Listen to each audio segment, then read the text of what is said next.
d'autant plus important qu'elle nous permet un raccourci vers le développement. Parce qu'elle a un effet de croissance qui est très important.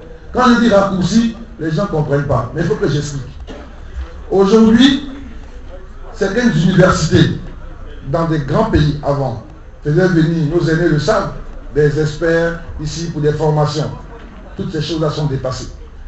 Parce qu'aujourd'hui, un étudiant, dans sa chambre, à Rivera 2, s'il a un bon réseau, une bonne connexion, il a accès à toutes les données du monde. Il a accès à cette vaste bibliothèque universelle au même titre que l'étudiant de Paris, au même titre que l'étudiant des États-Unis. Donc il n'y a plus de barrière du savoir.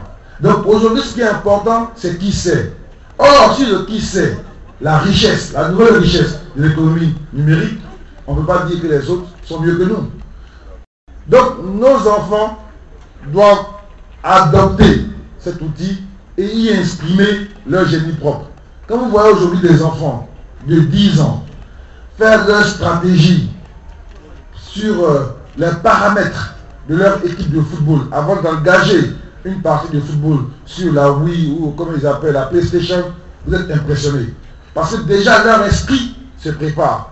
Même pour rigoler, on dit aujourd'hui, quand vous voulez draguer une belle nana, si vous ne savez pas faire un SMS ou si vous n'avez pas un mail, elle ne vous aide pas.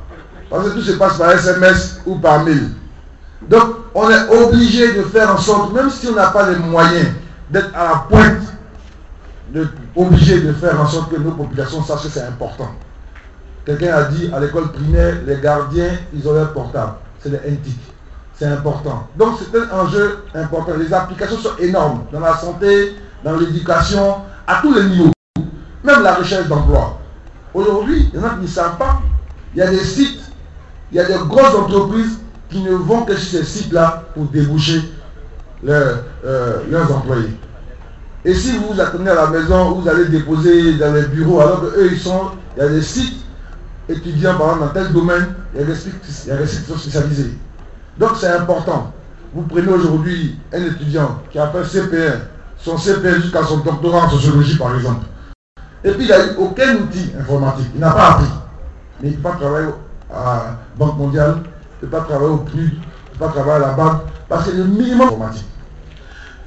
Notre responsabilité donc c'est de créer les routes de l'information. C'est ce qu'on appelle les infrastructures. Vous savez, ça coûte à peu près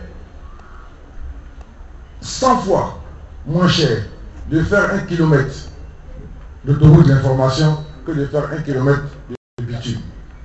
Mais pour nos pays africains, je dis et je le revendique, c'est plus rentable de construire des autoroutes de l'information. Parce que dans notre pays, qu'est-ce qui se passait? Le gars il quitte au village, il prend un transport juste pour aller à un endroit, pour aller donner une nouvelle. Et il revient, perd de temps, d'énergie, d'argent. Alors qu'avec son portable, il pouvait appeler, donner l'information. Donc c'est important qu'on éduque nos populations à cette nouvelle mentalité. C'est pourquoi nous nous battons pour que le gouvernement l'exprime comme une priorité.